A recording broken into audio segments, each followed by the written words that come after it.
Assalamualaikum warahmatullahi wabarakatuh.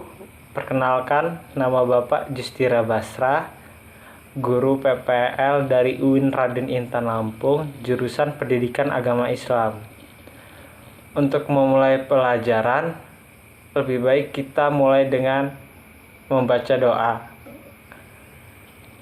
Membaca doa masing-masing dimulai.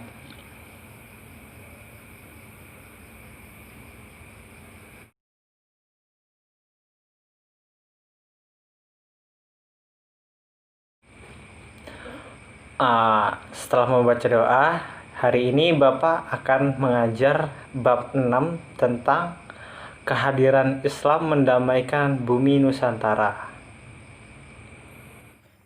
Kehadiran Islam mendamaikan bumi Nusantara.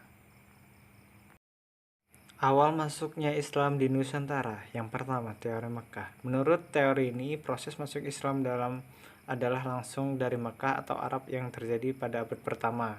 Para pedagang dari Timur Tengah memiliki misi dagang dan sekaligus berdakwah.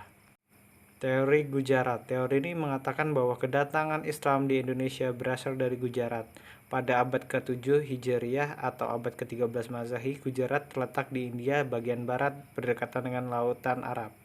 Teori Persia. Teori ini mengatakan bahwa kedatangan Islam berasal dari daerah Persia atau Persia sekarang Irak. Sebagai buktinya, ada kesamaan tradisi, yaitu tradisi merayakan 10 Muharram. Teori Cina. Menurut teori ini mengatakan bahwa kedatangan Islam ke Indonesia berasal dari perdagangan Cina. Sebagai buktinya, Raja Islam pertama di Pulau Jawa yaitu Raden Patah. Para wali menyebarkan Islam di Nusantara, khususnya di Pulau Jawa, diantaranya Wali Songo. Berikut nama Wali Songo.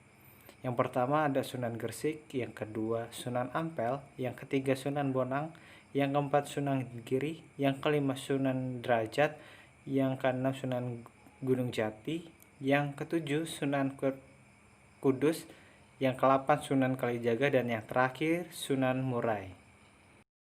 Cara-cara dakwah di Nusantara. Yang pertama, berdagang. Proses penyebaran Islam melalui jalur dagang dilakukan pada abad ke-7 sampai ke abad ke-16. Yang kedua, perkawinan. Sebagai pedagang Islam yang mungkin ada yang menikah dengan wanita pribumi, terutama putri bangsawan atau putri raja. Yang ketiga, lewat pendidikan. Para mubalik mendirikan lembaga pendidikan Islam di beberapa wilayah Nusantara. Yang ketiga, hubungan sosial. Islam mengajarkan bersama hak dan derajat bagi semua manusia karena kemuliaan manusia tidak di kesenian. Sebelum Islam datang, kesenian dan kebudayaan Hindu-Buddha telah mengakar kuat di tengah-tengah masyarakat. Kesenian tersebut tidak dihilangkan tapi justru digunakan sebagai sarana dakwah. Kerajaan-kerajaan Islam di Nusantara. Yang pertama, Kerajaan Samudra Pasai.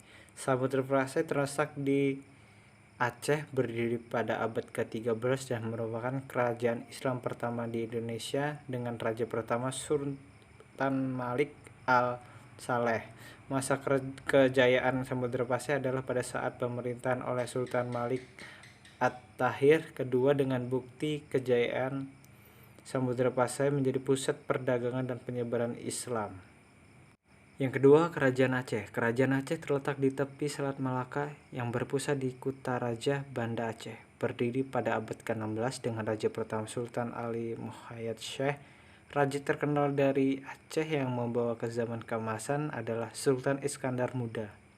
Kerajaan Demak. Kerajaan Berdemak terletak di muara Sungai Bintaro, Demak Tengah, berdiri pada abad ke-16 dengan raja pertama Raden Patah. Setelah wafat digantikan dengan putranya yaitu Adipati Unus yang memerintah dari tahun 1518 sampai 1521.